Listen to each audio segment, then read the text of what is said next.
Zdarec lidi, tady Jenda, vítejte na mém kanále a dnešní video bude ukázka, jak si vyrobit úplně absolutně nejjednodušší dřívkač tady z toho odkapávače z IKEA.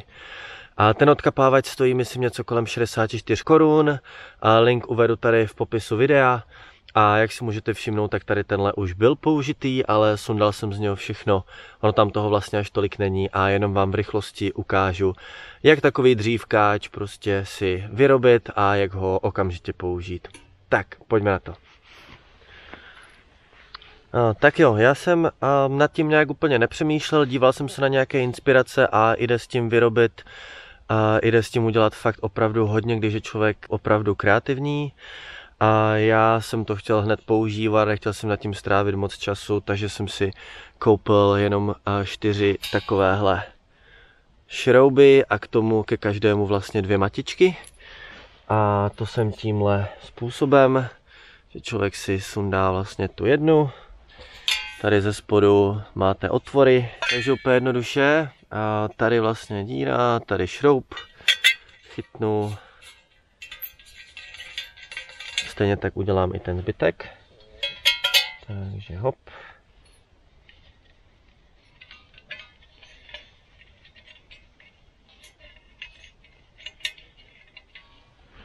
A poslední.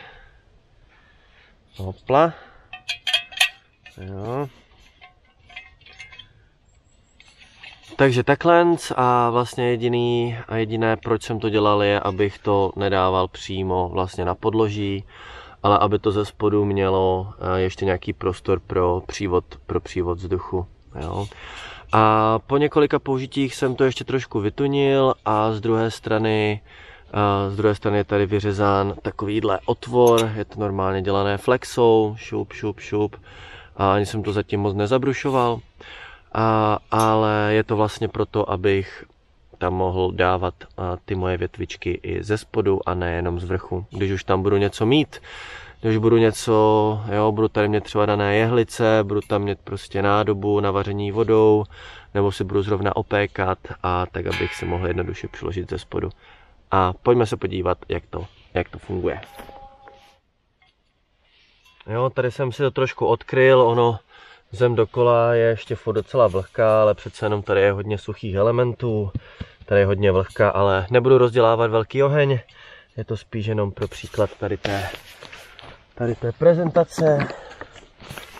Kdyby cokoliv, mám tady láhev s vodou, kdybych měl něco hasit, což nebude ale potřeba.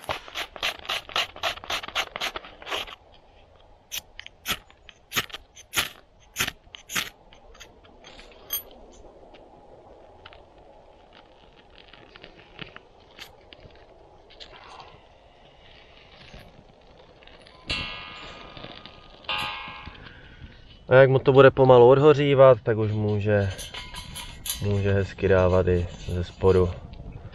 Šup, pěkně se to tam prostě ze spodu naskládá.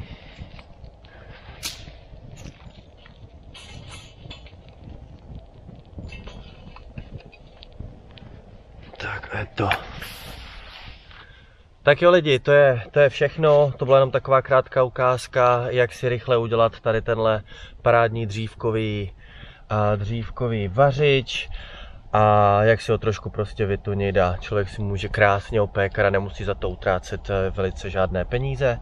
A ještě jednou díky moc za sledování, jestli se vám video líbilo, tak dejte rozhodně like, budu moc rád, nebo dokonce odběr kanálu a bude tady toho víc, anebo se klidně podívejte na nějaké další videa, které se tady ukážou. Ještě jednou díky, mějte se, tady Jenda a zase u dalšího videa, ahoj.